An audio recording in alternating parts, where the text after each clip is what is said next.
Hello and welcome to the World is Quiet Here podcast. This is Kevin. That's Rocket. He'll be our guest for this evening. And I'm Pam. We're going to talk about The Time Machine by H.G. Wells. We read it last week, and the reason that we chose this as our first book is because I was buying his birthday present. No problem. And I went to the store, and it was 5 books, and you get the 4th one free. So I knew I was getting his book, and then I just wandered around and picked up other books that I hadn't read before. And she got me an amazing book about Walt Disney.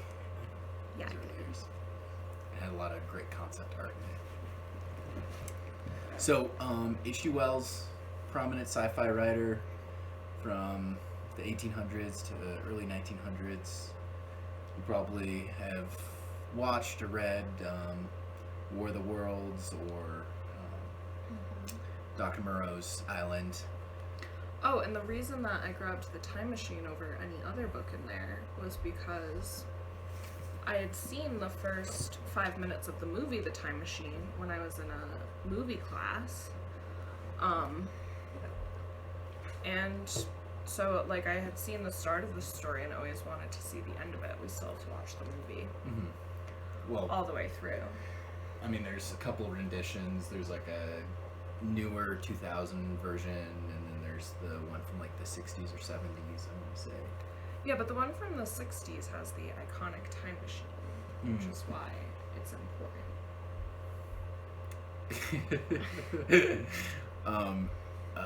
Rocket is just is an important part of this podcast. So, Rocket, can you go lay down? Can you go lay down? I know you're a sweetheart, but you're kind of photobombing us, okay? So synopsis of the story. But I mean, if you haven't read it, it's been out for over 100 years, so FYI. So, do you want to explain kind of the beginning of the book? You know, how they kind of set it up, or? Yeah, so it starts with a bunch of people getting together for a dinner party. And basically, I guess they do this once a week, and they learn about different things that the time traveler is working on. So in this particular instance, he is explaining to them that he has figured out the 4th dimension, which is time, and how we can move through space, and what are the other things we can move through? Well, there's basically the X, Y, and Z axis, Yeah. the 3. And he used the cube example, but he's saying that the cube is still moving through time, that it exists at one point. And so he brings out like a little toy-sized time machine. And Now, you haven't seen the movie, right? no, I've seen both movies. Oh, you have? Mm-hmm. Did you watch that? I thought you hadn't watched them before we started reading it. I haven't watched it recently, but Oh. I have watched both of them. Okay, well, I was going to ask you how you felt, like how you pictured the time machine, because I know the time machine, and it's so prolific, and It's very steampunky. It's kind of all I remember is it's kind of like a brass chair with like some brass lines and a couple levers, and there's like a little time gauge, hours, days, Yeah. months, eons. but that time machine design is like used in other things as the time machine. Oh yeah. Which was really interesting to me, but I couldn't picture it as anything else. Like, it mentions that it's covered in all of these different, like, geodes and things, and, like, quartz and... Yeah, I think that was the actual time piece itself. The that seems- panel? Yeah, it had like some sort of crystalline structure Okay. that was bending time or something like that. Yeah. But yeah, going by the movies, that seem pretty accurate, and pretty consistent. So it's But kind yeah, of that's because you've because seen I've the already movies it already is already. affected. It's kind of like that Inception moment of like, I'm gonna imagine the time machine as I saw in the movie because, but if I read it in the book, then it would be maybe different. I'd be like, oh, it doesn't have enough Yeah, if you read brass the book first. buttons. Well, not even like it's not. It doesn't have enough of something. Like you would just imagine it differently. Mhm. I would imagine, and like I remember the first thing I saw after watching that like first 5 minutes of the movie the first time was Phineas and Ferb, and they had that design in it, and I was like, I know where that's from. But it's everywhere. Like anytime you see like time machines lined up, there's the DeLorean, the time machine from the time machine, and like Bill and Ted's. Well, Bill and Ted is, and you don't like this word, but is a ripoff of Doctor Who for sure. Because Doctor Who has a phone booth. They're in a phone booth. I wouldn't say it's a ripoff. It's borrowed completely from. different. It is a completely different film, but it takes an element from it. That's not ripping something off. Okay. Plus, Keanu Reeves is like fire.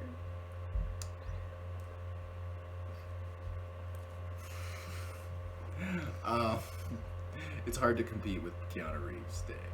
Only young Keanu Reeves. Like, I'm not like all about Keanu Reeves today. Keanu Reeves, he's aged pretty well. He's aged well, but it was the hair. John Wick, man, he's still a badass. Don't watch John Wick. He can like stop bullets too.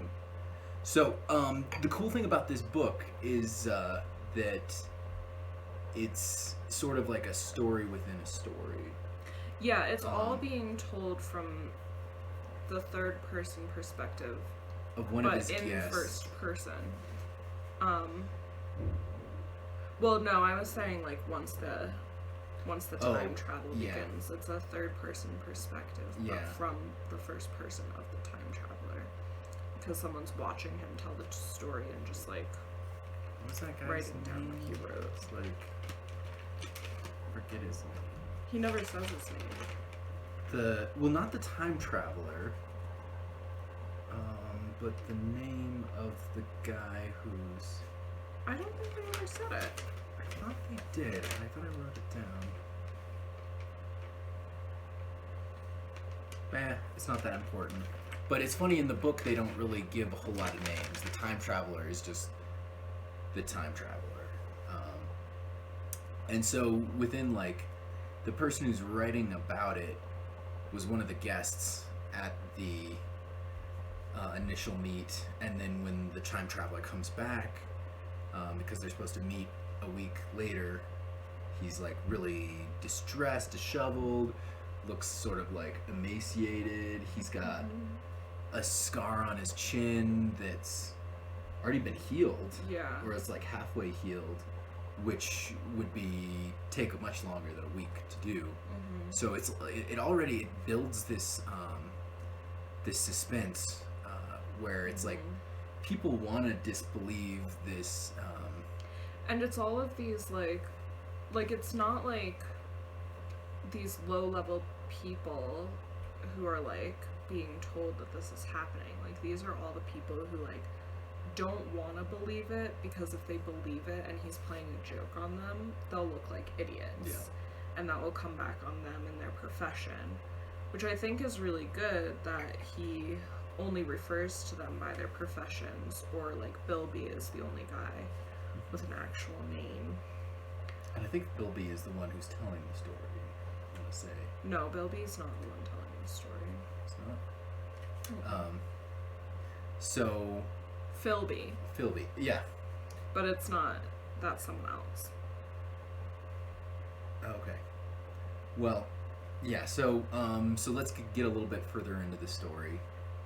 He does the little toy one disappears, and he's like, and they're like, well, wouldn't it still be here? But he's like, no, it's traveling faster in time, so it's not really occupying the same space because it's not going at the same speed. Yeah, that they can't see it week after week. And I thought, like, that's a pretty interesting concept, that whole, just object that he made is lost in time. Yeah. Like, no one forever. can step on it and turn it off and put it in a specific time. So it's just always going to be traveling in whichever direction he sent it, which is pretty horrifying. Well, no, nobody's in it. I mean, it's just an inanimate Yeah, object but it's traveling still for- like something has been on this earth, and even though it's still there, it's not tangible anymore. Yeah. Or at least maybe if like something else going at that same velocity and speed, or Yeah, I Something suppose like that that. happens with a ton of things that we don't even know about, so it Yeah. shouldn't matter. hey, no, we need our inside voices.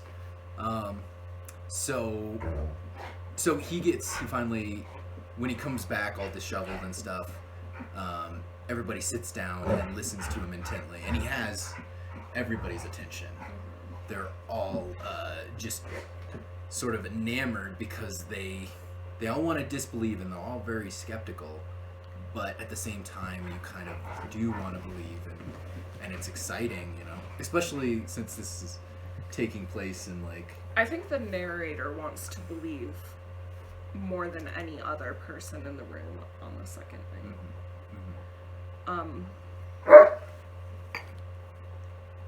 Which is why I think the narrator is the one telling the story. So when he's reaccounting his events, he made a bigger time machine that he can go and control. He has a lever, basically pretty simple to operate, you know, forward in time, back in time. But he can unscrew it so he can keep it with him, kind of like a old-timey key. And so he's going through time, and first it's interesting because he's talking about traveling through time like you would describe time lapse. And this is well before time lapse existed, I want to say, because this was written in 1895, something like that. It's 1890 something. So that's before the advent of film, right? Moving pictures weren't around till the 1920s, I want to say. I think so.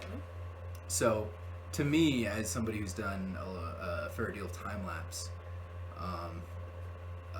I just had a lot of awe in somebody who can sort of perceive time in that sense. So he's traveling further and further, and he talks about having kind of a feeling of being pushed back, kind of almost like getting motion sickness with, you know, physical motion, which would kind of make sense if you're going through time. Probably be even more disturbing than that of like Yeah, moving. considering things are jumping around you.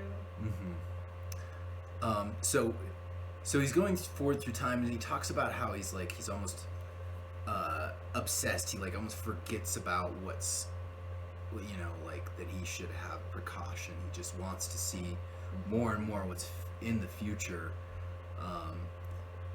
But in his mind, he's also thinking about, well, like, you know, what if I stop? You know, the things around me have moved around, and what if I stop and suddenly there's a physical object in the space that I'm taking up, and once I stop there, then I'm gonna be conjoined with this rock or this building or post or whatever. Which I think is something that most time travel shows or movies or books or whatever don't ever touch on.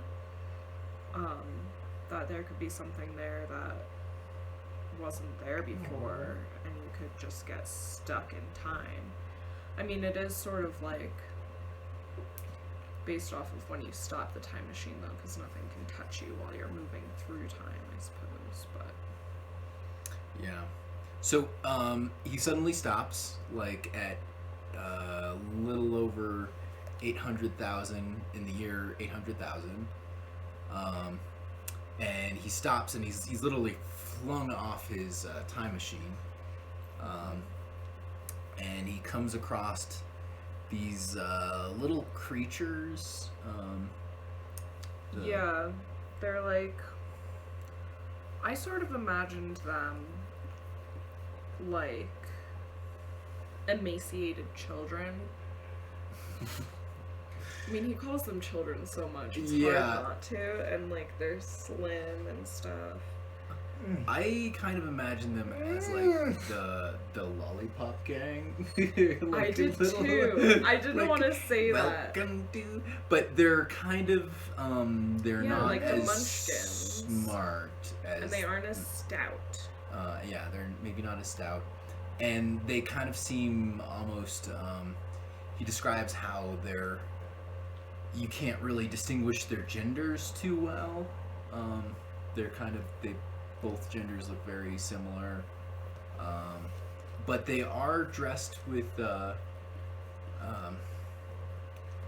fairly fancy clothing. Yeah, I thought it like- was like almost like toga type situation. And that's one thing that deters from the actual movies. Like in the movies, I think they're portrayed by like regular people. Like I saw like some super- pictures from the most recent movie, and like they're like who supermodels. because I Like- haven't seen it, but who I am assuming plays the one that he becomes friends with. Weena. Weena. Oh, which is I like- have a theory on that name. So, ween means like male reproductive, and in the Spanish language is like a female thing. So since he really couldn't decide what gender, he's like, oh, Weena, I'm good with either side. No, but she told him her name was Weena. Yeah, just as like an author. The author. Yeah, H.G. Wells was like, oh, this is kind of funny, or maybe just somebody in the distant future thinks it's funny, but it's really not that funny. Well, Kevin thought it was funny, I do. so. I still do. I just thought it was sort of like Winona or like Wendy or something like that. Well, Weena. Yeah, I mean, it's a female name. Or male name. I mean, nowadays, it's like, there's a lot of gender neutral names. And if I want to be a Weena, I will be a Weena. So back on the topic. So he first, like, when meeting these people, he tries to learn their language. They all live in kind of like a commune style.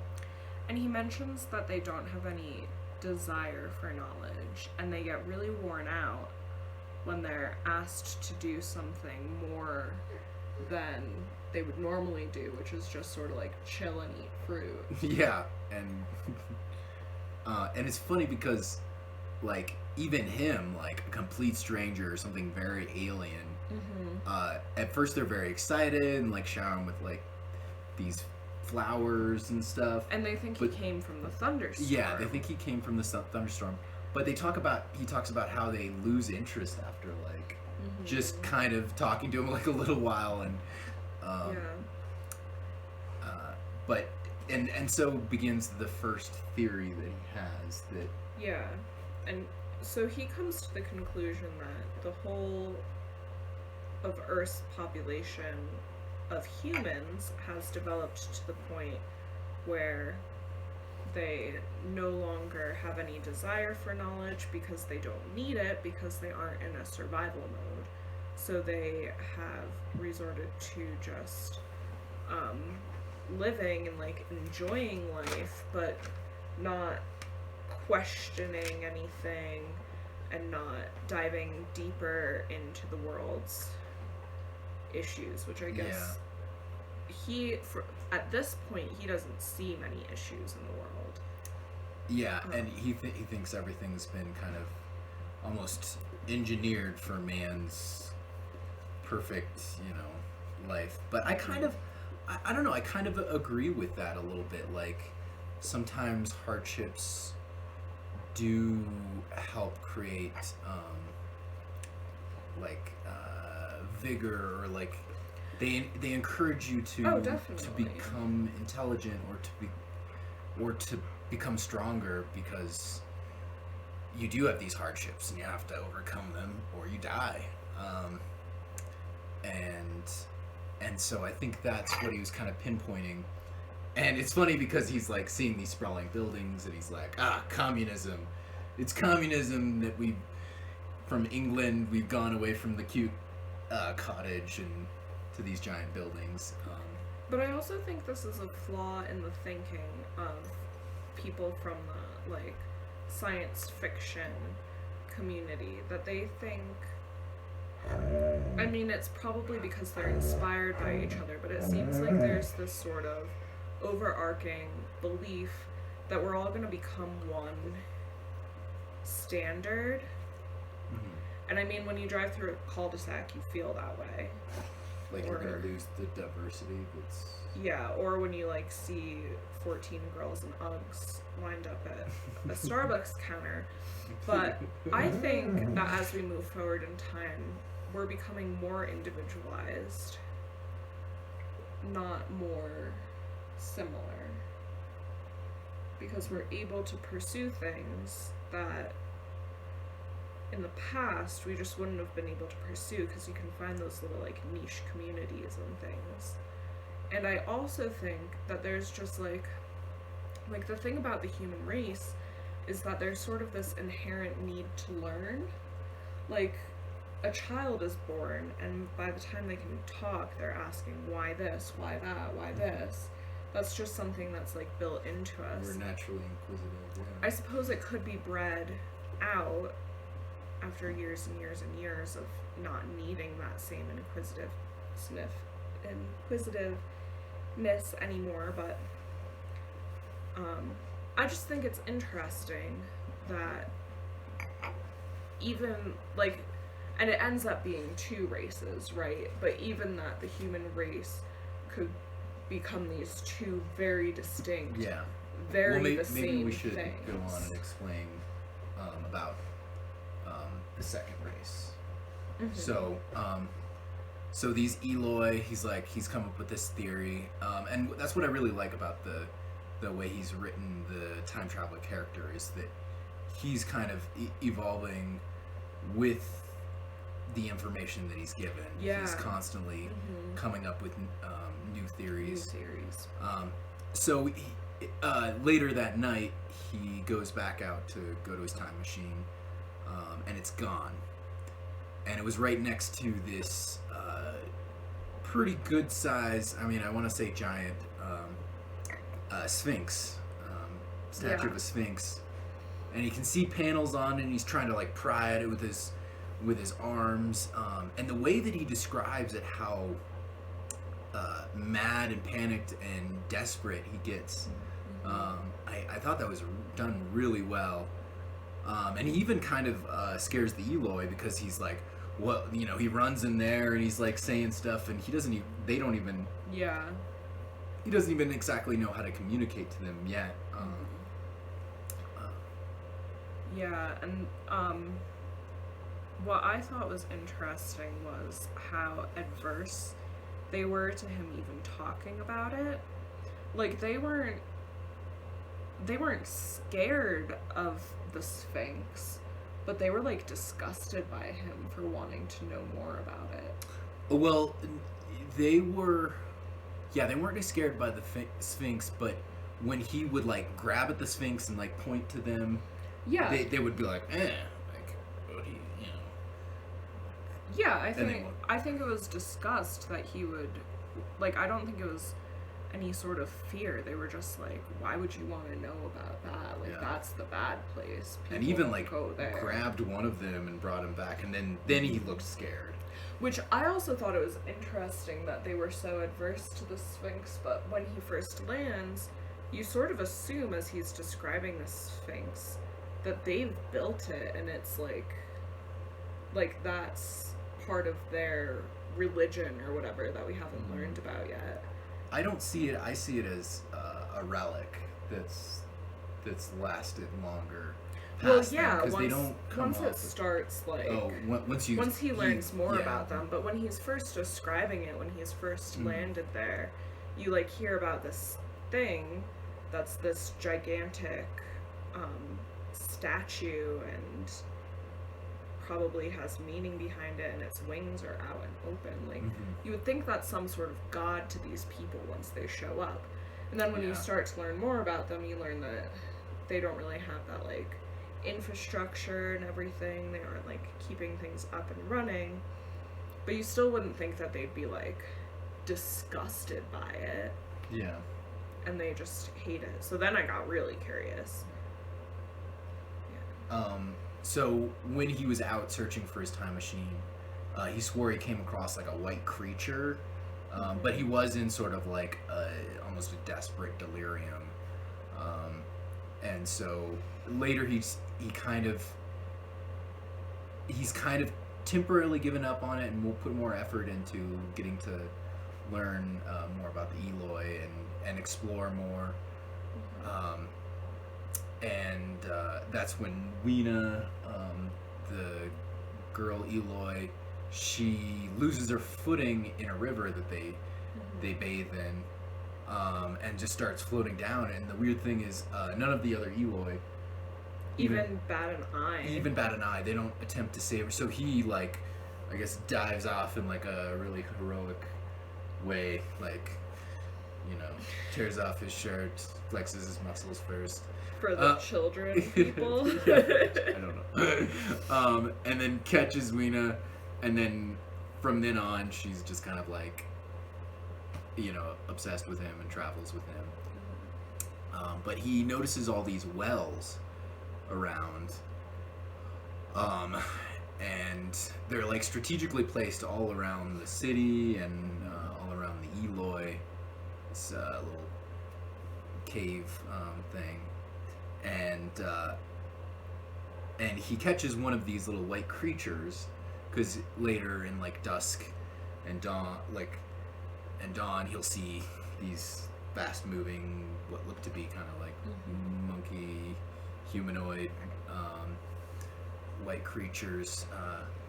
And he catches one running down one of these wells, and notice that there's like little bars for him to, you know, climb down. So then this is when he starts making his second theory of like, sort of based on, the first one was sort of based on communism, and the second one is more based on sort of capitalism. And you got your higher class that lives above ground, you've got your working class that lives, you know, down in these wells. And you can hear this thud, thud, thud. And he's even mentioning, as he talks about how this transition would have taken place from all of the working class moving underground to the elite staying above ground, with like the underground system that runs through the city in London, and like all of these contemporary examples. That are being moved underground, and how these people would end up just having everything moved underground, because, you know, the machines make a lot of noise, so if you put them underground, they're going to be less intrusive to the people who are too rich to hear them, basically.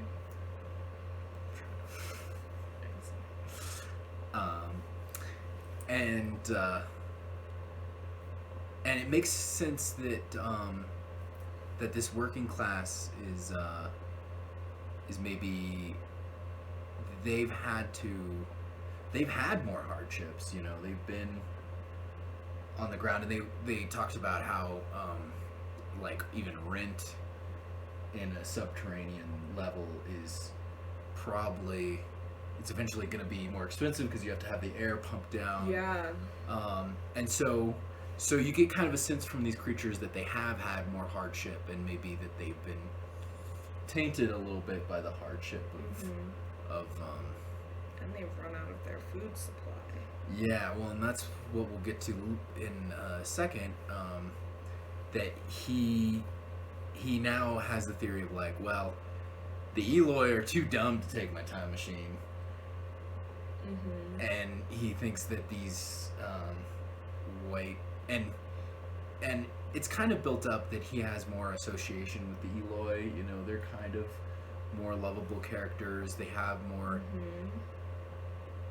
human Which is characteristics. interesting because even in this sort of like commentary on class war, he's like siding with the elite.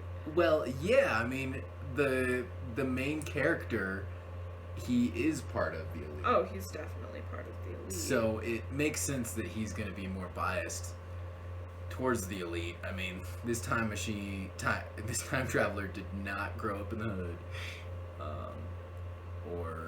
I mean, not that he may have had struggles or something like that, but so he decides one day he realizes he's like, I gotta go down one of these spooky ass wells and find out. And maybe that's a tip of the hat to H.G. Wells. Okay, bad pun. I apologize. He doesn't apologize. I He'll don't. do it again. So he travels down one of the H.G. Wells, and he talks about how it's rough on his hands, and Weena's like trying to drag him away, like, don't go down this, this well, and she's obviously scared of the wells, and so he gets down there, and one of the things that he did bring with him were matches, and since they're definitely nocturnal animals, he talks about their eyes being very How they can't big, stand the light. yeah, how they can't stand the light. So he gets down there. He has to. He gets down there, and then initially when he starts walking in there and he hears the thudding louder, he feels like that he can hear the creatures getting closer, and then putting their arms around him and stuff. And the way that it's described in there is really It's pretty freaky. yeah, it's pretty But he also sees masterful of suspense. the body on the table that he's unable to identify. Oh yeah, and this is something that he's kind of put in the back of his head, kind of He doesn't really want to know what it is, but at the same time he's curious about it. like a true scientist. But I mean, it really took him a very long time, because as soon as he was like, they're afraid of the dark and they sleep in groups, I was like, well, they're taken and eaten. Come on. But so that's the one flaw that I think I find in this book, is it's hardship necessitates intelligence and strength, and But I'm not for these. Yeah, I'm if creatures. these Eloi realize that they're being hunted, that eventually I think- they would fight back. I they think would. he is coming to this place of existence right at the turning point, when people have just started to be taken and being eaten. Oh. Because I think he mentions that it must have been a recent occurrence, because they're afraid of the dark, but they still aren't creating barriers to where they are. They're just sleeping in groups. Yeah, with open doors, Yeah. just if we create a big enough cuddle puddle, we'll be safe. Well, and he was even talking about what he would do to get away from them, and he didn't end up having a game plan. I thought he really had a game plan when he was like, I'm gonna go to the Green Palace Yeah. and stay somewhere over there. I was like, oh, okay, he thinks that there's something over there that he can barricade himself in, but he gets there and he's like, still didn't have a place to hide from them. Yeah, actually, we I'm went kinda, walking back. Yeah, I'm in the belly of the beast. This is actually their hangout spot. Oh, for sure, yeah. So he gets down there. He basically gets away by lighting matches and stuff, which scares them off because it blinds them, and then they run away. Mm-hmm. And then he has to climb up in a mad dash. But the time traveler realizes, hey, I just went into their lair. I basically declared war. I made the first attack on these these I didn't creatures. read it that way. I didn't think that He says that in the book. That it's probably seen as a direct attack by him going down in their lair, and then also lighting these matches, which is like a bombardment. See, I thought of it more as like, he went down there, so they're gonna be more curious about him. So then they're gonna come after him because they know that he's different from the other ones. Mm-hmm. So, like, he's not safe to sleep alone anymore. Like, I don't think that he thought that, you know? I think it was said in there, but I mean, I only read it once. It's definitely possible. Yeah. Both sides. So eventually, That's the good thing about reading. You read things differently. if I only knew how to read. So he eventually decides that he needs to go to the Green Palace, and he goes on. Basically, it's like 18 miles. I hate or that something. he brings Weena with him, and she's like so excited about it. She's like, adventure. I mean, of And course then she like starts to get scared as it goes to night, and like the first night's fine, but then the second night he's just like focused on himself. Well, first night he's been up. It says in the book that he's been up for like 3 days straight. No, the You see. second night he's been up. Oh. Yeah, because he stayed up to watch over her the first night, and then they go to the palace the next day, and then they're headed back. So it's been like 36 hours without sleep, probably. But so, I want to talk about the palace. Oh, it's a museum, and it was wonderful. I mean, there's some pretty important stuff that he finds. That's there. all I care about. It's a museum, and it is beautiful, minus all the little Eloi skeletons that they find in there. But he finds some more matches, which is like, he's like, yeah, big find. He sees machinery, and I really like how he puts it. He's like, I see this machinery, and to me, it's a puzzle, and I love solving puzzles, and I know if I could solve it, I could turn it and use it as a weapon against the Morlocks, which are the underground. I don't know if it's said the Morlocks per se, but he basically ends up just breaking off a shaft, a metal bar off one of the machines. He realizes that he's spending too much time with the machines, and that's like where their lair is, right? Like walking down the machine room, and it starts to go underground, and then Lena starts to freak out, and he's like, oh, I know what that is. And then He said he could hear them too, right? yeah, But they were it was still daylight or something, so so they weren't coming out. So then he realized that he couldn't spend more time pondering over the machines. He needed to move on and find something that he could actually use against them. But he also breaks off a metal shaft thing that he can use as a crowbar. Was his initial plan to pry open the Sphinx, because now he's certain because I think he sees trail marks to the Sphinx.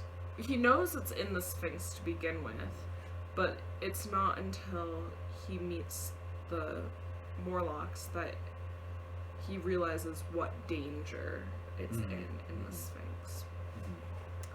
So, and he gets some Camp 4, which I guess is like a petroleum jelly or something that's flammable that you can use for starting making torches and stuff like that. What I didn't get is, like, in my mind, like, because he was the whole time when he realized that fire was the weakness to the Morlocks, I was thinking the whole time, was like, get some curved glass, make a magnifying fire device so you always have fire. Like, you can start it and then create some sort of like ember process. Like, I know, like, the Native Americans used to have like a fireproof baskets, and then they would keep embers with them, and they would travel with them, and then they could just basically start a fire wherever they go.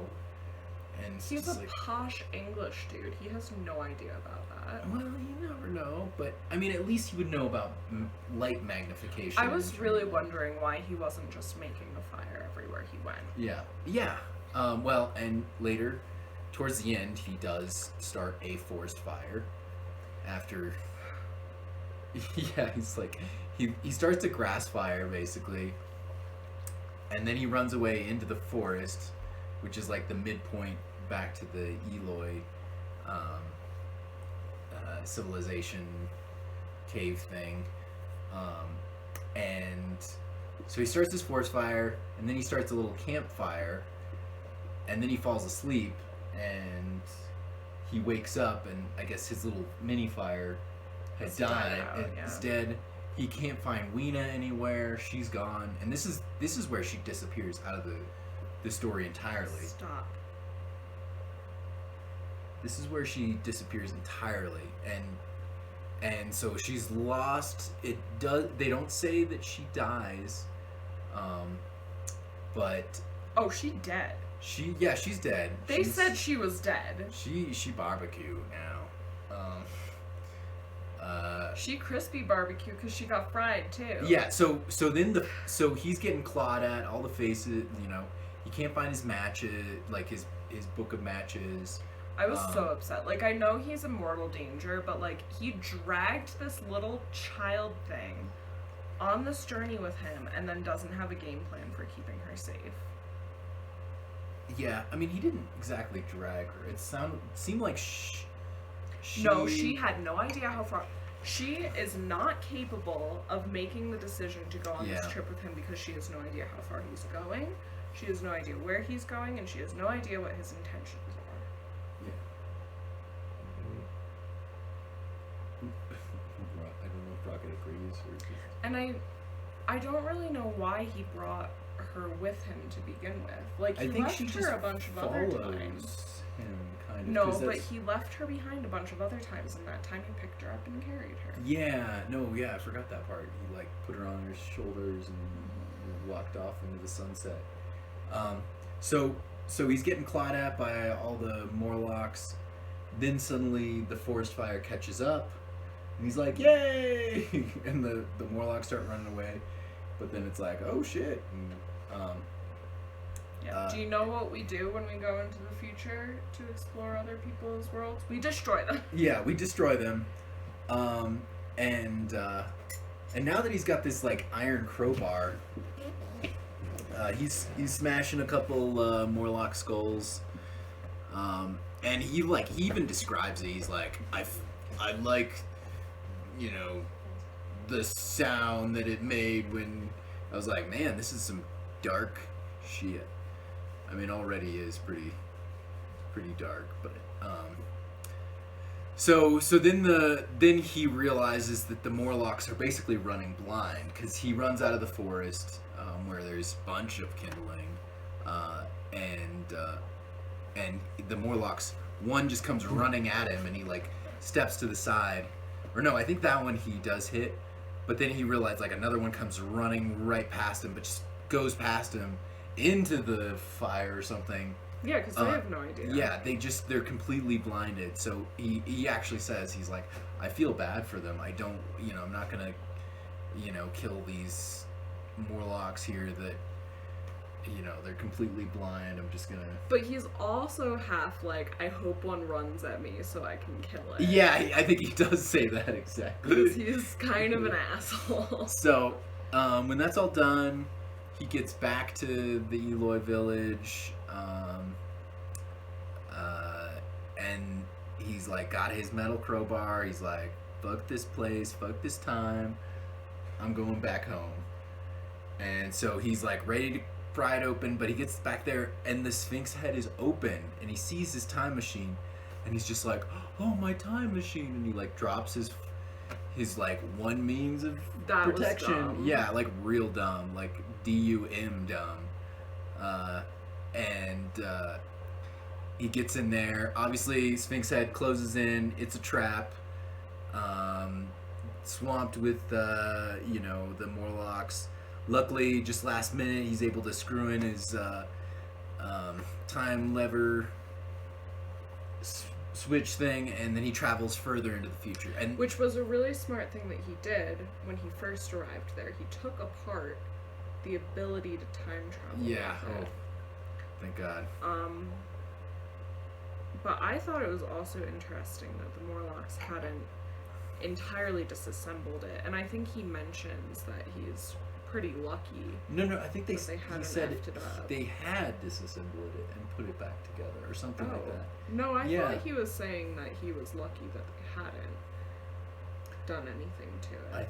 I thought he, well, I'd have to read it yeah, again to know make for sure. sure, but So he travels further in the future. He talks about the changes to the astrology, like the sun starts getting covered up by like what he assumes is maybe Mercury. Well, he says that there's just an eclipse. Like, it's Yeah. not like that's a permanent change. But also that the sun is larger, so he thinks that it's swallowed Mars and or Venus. Oh, yeah. But it's also getting cooler towards the end, like, because at this point he's gone into like 30 million years into the future. And then towards the very end, you know, one of the only living things is lichen, which is pretty cool. Makes me think of Alaska. Did he go past the weird crab things? Yeah, he went past the weird, so there was like a weird crab thing that almost like took out his head or something. So, giant When crabs. he was like looking at the one crab, and he was like, the other crab And the other was crab's like "Brr, brr, brr, brr, tickling brr." his Yeah. ear, and he like swatted it out of the way, and I was like, it's behind you. So then he travels back. Oh, he says he thinks he sees like a squid thing, also in the super distant future. Oh, like yeah. a tentacle-y thing, which it always seems like Whatever. in old science fiction movies they always resort to like aliens have got tentacles, or they're crabs. Tentacles are useful. I mean, they are. I mean, yeah. So he goes back to the past, and then it's kind of like the story is made its full circle. And then he talks about how he's gonna come back in a half hour. Well, that's once everyone has already left. Yeah. Like, everyone leaves, it's the next day or like a week later or whatever, and the guy goes back to the house to discuss something with him. And he's like, I'll be right back. And then he's not. I also don't know why he said, I need a half an hour, because if he's time traveling, he Yeah. would need like a minute. Yeah, he could be punctual. I mean, But maybe he was like giving himself some leeway so he wouldn't. I don't know. because I assume that lever is not like it's not. I was like, oh crap, you know, it went too far in the bay, so he's like tries to go 30 minutes, and it's like, oh shit, I went an hour. You Yeah. know, it's like, it's good at going like thousands and millions of years, but maybe not good at like minutes. So. Maybe. But the thing is, he doesn't return, and it's written. You find out that it's been 3 years and still no return of. That was like horrifying to me, because okay, so one of the things that I really like about this book that I don't like about most fantasy, or like, I haven't read too much science fiction, but the whole idea is that like Alice in Wonderland gets to Wonderland and then she's like, I want to be fucking back in my real life immediately. And he gets to the future and he's like, time machine's stolen, so I'm not gonna worry about that right now. But Well, I I'm mean, just gonna initially- check this place out. Initially, he does want to get back. He's like he's frantic, but then he He kind of wants calms the himself. time machine back, Yeah. but he doesn't necessarily want to use it to get anywhere. He just wants to have that security of knowing exactly where it is. Yeah. He's not so, like, he wouldn't go get the time machine in that moment and then immediately go back, you know? I think he would have just secured it somewhere and made sure it was safe. Yeah. And that he was the only one who had access to it. I mean, honestly, you'd have like PTSD from all of that. Like, But then when he does get the time machine back, he doesn't even go back. He's like, I'm gonna check out what's next. You know? Yeah. Well, maybe it's like it's almost like an addiction, you know. It's like I love. For sure, and that's how I feel, which is why I don't get it when like characters in other books, like Dorothy makes it to Oz and she's like, I need to be back immediately. And I'm like, no girl, check it out. There are munchkins. Yeah. You can go to the porcelain world. Like, that shit's real cool. Hey, wait. Did that came out after? There's a guy who lives in the walls of stone and he'll make you choose green objects to find your friends. That's Return to Oz. Oh, the movie of that is really dark. It certainly came out afterwards, but like that's when growing up, I mean, like that's what you read. You read Alice in Wonderland and The Wizard of Oz, and you watch those movies, and every single time they're like, I want to go back, and I'm like, no, stay here. This place is cool. That other place is lame. I don't like it. Well, it's that whole thing of like, you don't know what you got until it's gone. Yeah, well, and also it's like you want the comfort of knowing you have the ability to go back. Yeah, well, and you want, like, I mean, but you know, you'd be have safe that, in your and cottage. he doesn't spend but... the whole time trying to get back to his time machine. He's like, time machine's behind the wall. It sucks a lot, but you know what? I'm gonna take this opportunity that I have right now to explore this world rather than spending all of my time and energy trying to get that time machine back. Well, it kind of was an indirect way of getting the time machine back. I feel like he was trying to learn their language so that he could communicate to them. No, but he was exploring off other places and things. Like, he wasn't focused. Like, every time he sort of dialogued about what he was thinking as he went off to explore, he wasn't like, I went to this place in order to find something about the time machine. He was like, I was sort of wandering around this area and I started to notice that there were wells in different places, you know? Like, he's not, like, his sole focus isn't on getting back to the time machine. And even when he does get back, yeah, exactly. And even when he does get back to the time machine, he's not like, I gotta get back to where I was. He's like, well, I'm gonna see what's next. And then once I see everything I can. The movies, neither of the movies does he go in the future. Both of them he just instantly returns back. Kind of like, and that's kind of the cool thing about it, is it kind of feels like, even though it's science fiction, but it feels like a myth, you know. He's almost like, you know, Odysseus having to venture down into the underworld, because he literally is going underground, you know. And that's where these dark, kind of almost demon-like creatures live. So it's it has that, you know, that mythical kind of. Even Odysseus was trying to get home the whole time. Yeah, yeah. Well, like, I mean, like, sometimes he's like, beautiful woman, but for the most part, he's like, I must get home. Let's get home, yeah. Well, yeah. So to me, it kind of seems like a modern version of Odysseus a little bit. I wouldn't say that, but. Well, I've only read 2 books, this and the Odyssey. Okay, Clearly you haven't read the Odyssey if you think this is a book. Well, I didn't think Oh Brother, Where Art Thou was about the Odyssey. But that makes sense because they're making different stops and encountering, and they meet a Cyclops. So,